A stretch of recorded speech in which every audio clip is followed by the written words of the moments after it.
Salut les amis, j'espère que vous allez bien et que vous avez passé un bon week-end. On se retrouve pour les énergies générales de la semaine. Qu'est-ce qui nous attend? Est-ce que la météo va être belle? Est-ce qu'on va galérer? Est-ce qu'on va avoir froid? État d'esprit, on est sur le pendu. Donc ici, pour cette semaine, on peut avoir l'impression d'être bloqué dans des situations et de ne pas réussir à s'en sortir. Sauf que le pendu n'est pas toujours forcément bloqué. Il est parfois bloqué juste parce que lui-même se bloque seul ou parce qu'il ne veut pas voir la situation sous un nouvel angle. Donc là, l'état d'esprit, c'est on se croit bloqué, ok, il faut peut-être regarder la situation sous un nouvel angle pour avoir une solution. Voilà l'état d'esprit de la semaine. Bon, c'est pas un mauvais état d'esprit après, hein, c'est plutôt sympa. Hein. Alors, je vais tenter un tirage avec un jeu de cartes que je n'utilise jamais parce que j'ai beaucoup de mal à utiliser ce jeu. Pas forcément par rapport aux couleurs, c'est un Lenormand en fait. C'est vrai que je travaille le tarot, je travaille plein d'autres oracles, mais les Lenormands, j'ai du mal. Mais comme je suis quelqu'un de têtu, j'ai envie de réessayer. Donc, on va faire avec le Lenormand. Qu'est-ce qu'on nous dit pour la semaine prochaine? On nous parle de tranquillité, d'harmonie, de paix. Voilà, de fleurs épanouies, de personnes qui se sentent à sa place. Il y a des engagements, si vous attendiez une réponse, on vous dit c'est un grand oui, il peut y avoir des accords. On vous dit de garder la foi par rapport à ces projets. Vous pourriez peut-être pouvoir compter sur un ami ou une personne proche qui justement... Alors, ça parlera pas à tout le monde, mais pour certaines personnes, peut-être qu'on était dans une relation d'amitié et ça évolue sur une relation sentimentale. Et justement, on trouve une harmonie, une paix parce que, ben voilà, on est amis peut-être depuis des années et puis on saute un cap et on se sent bien et on est heureux. Voilà, et puis justement, on a gardé la foi sur tout ça. En tout cas, il y a des belles choses pour cette semaine et justement, ça peut aussi être une tierce personne qui arrive à nous faire voir une situation sous un nouvel angle et donc à débloquer les choses. Ici, on nous parle également de grossesse. Il peut y avoir donc, alors, grossesse ou nouveau projet. C'est pas forcément qu'une grossesse, ça peut être un déménagement, ça peut être un changement de situation. Voilà, peut-être que justement, vous allez trouver une solution dans la semaine. Les choses vont se débloquer et ça va enclencher un nouveau projet. Pour certains, ça peut être une vraie grossesse ou on apprend une grossesse. Pour certaines qui peut-être essayent même de tomber enceinte, on peut aussi vous dire de garder la foi que ça va arriver, que chaque chose arrive à son temps. Enfin bon bref, vous avez compris ce que je veux dire. Je n'arrive plus à parler, tout va bien. Je suis en train de perdre ma voix, mais c'est pas grave. Ici, on nous parle de blocage et d'épreuves de défis. Par rapport à quoi? Alors, il y a un homme qui ressort.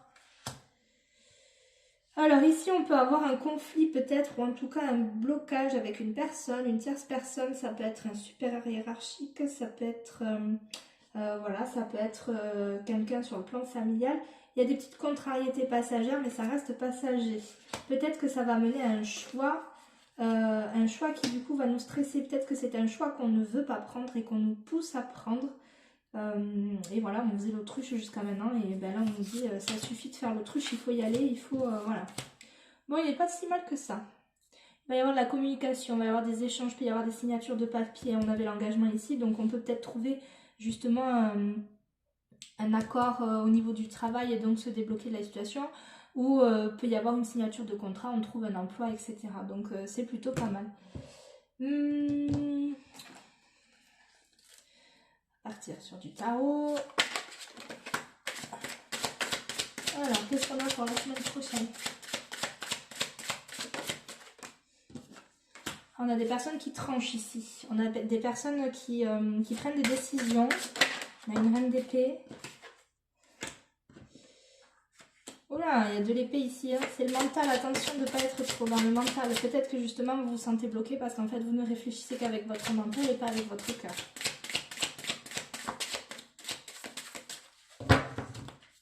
On nous dit d'autres ici. Oui, il peut y avoir... Ben oui. Alors, on peut se sentir en dualité justement, avoir l'impression qu'il faut sortir les armes pour se faire sa place, qu'il y a de la concurrence.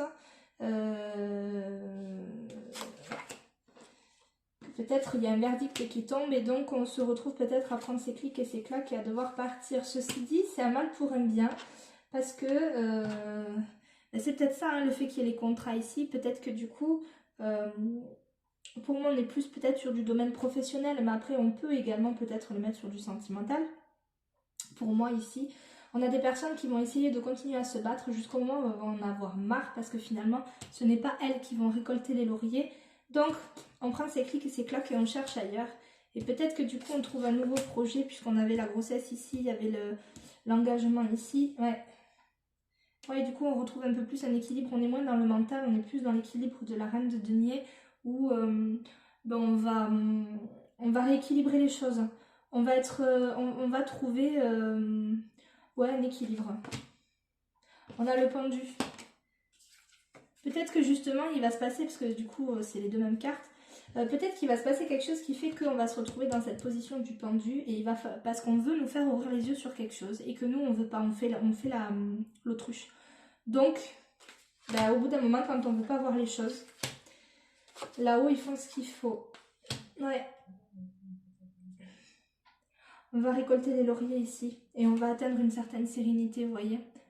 Un certain état peut-être ici qu'on a des personnes qui se sentent bloquées dans leur travail et qui du coup ont du mal à gérer travail et vie privée et qui vont au final décider de faire passer leur vie privée en premier, leurs enfants, leurs femmes, leur mari, leur conjoint, un ami, une amie, enfin bref, vous voyez ce que je veux dire. Et que du coup, ok, on a travaillé, on s'est donné à fond, maintenant on va peut-être se poser un peu et puis essayer de trouver un emploi. Ça me fait penser à toutes ces personnes qui ont décidé de complètement changer de mode de vie après le confinement du Covid. Ben là, c'est un peu pareil. On va arriver en plus, voilà, on est en février, transition après mars, on passe au printemps. Printemps, on a envie de changement, voilà, on a envie d'amorcer les changements pour la nouvelle année, de tout ce qu'on a commencé à vouloir mettre en place, mais qui ne se mettait pas en place parce qu'on était encore dans l'hiver, etc. Donc là, vraiment, on est dans cette situation-là où on se... Oh, c'est plutôt pas mal. Bon, après, ça peut être fatigant pour certaines personnes. Des fois, on peut être fatigué d'avoir l'impression de tout le temps batailler justement avec tout le monde. Mais finalement, on nous dit qu'on a ce qu'il faut et que, voilà. Essayez peut-être de voir la situation sous un point de vue différent. Essayez de discuter dans votre entourage. Alors, attention à qui vous parlez de vos projets, mais voilà, quand il y a une situation qui vous chagrine, des fois, le fait de discuter avec d'autres personnes, ça peut être même quelqu'un que vous croisez à l'arrêt de bus que vous ne connaissez pas. Vous allez tomber sur une discussion, cette personne va dire un truc et clic, vous allez vous dire, ah mais ouais, c'est ça en fait. Donc c'est super chouette. On va faire une petite carte de la libération énergétique. Oui, moi quand j'ai des nouveaux jeux, je les utilise tout de suite, tout le temps. On va voir si on a un petit conseil, un petit quelque chose, qu'est-ce qu'on peut travailler sur cette semaine pour essayer justement de ne pas être dans le mental et de vivre quand il y a des épreuves justement comme ça, des zones de flou, des trucs passage. Magnétisme, bon si certains ont envie, vous pouvez aller faire une séance de magnétisme. Non, par contre ici on peut parler d'auto-guérison. Ça ne parlera pas à tout le monde parce que certains sont très cartésiens, mais magnétisme ça peut être l'auto-guérison en fait. Vous savez, on a cette capacité des fois... Il y a des fois quand on est malade, on se dit bah non, je m'en fiche, j'ai décidé que j'étais pas malade, je suis pas malade. Et vous savez, ça crée quelque chose, ça crée une énergie. Là c'est pareil, le fait de visualiser, de chercher tout ce qui est en lien avec le magnétisme. Vous pouvez utiliser les pierres, vous pouvez utiliser... Ouais, auto-guérison je dirais moi. Ah je vous parle de pierres et voilà qu'est-ce qui sort derrière. Essayez la lithothérapie, des choses comme ça. Essayez de travailler le magnétisme. Vous savez, on a tous du magnétisme, c'est vraiment sympa à développer. Prenez-le comme un jeu. Prenez-le comme un jeu, ça peut être chouette. Bon, c'est une semaine de boulot qui nous attend quand même, hein, où il y a des choses à mettre en place, il y a des choses à débloquer, mais ça va le faire. Ça va le faire. Est-ce qu'on a... Oui. Oui. Est-ce qu'on a un conseil? Oui. Ils sont mignons là-haut. Fais-le maintenant. Ne remets plus ce que tu dois faire à plus tard. Sois courageux, écoute ton intuition, c'est la voix qui guide ton âme. Bon voilà les gars, si ça fait 6 ans que vous voulez changer de taf, il est peut-être temps de réfléchir à changer de taf. Bon après je conçois que ça fasse peur dans la mesure où la situation actuelle est compliquée. Mais voilà. Bon, les énergies de la semaine sont faites. Je vous souhaite donc une bonne semaine et on se retrouve pour les énergies quotidiennes. Bye bye!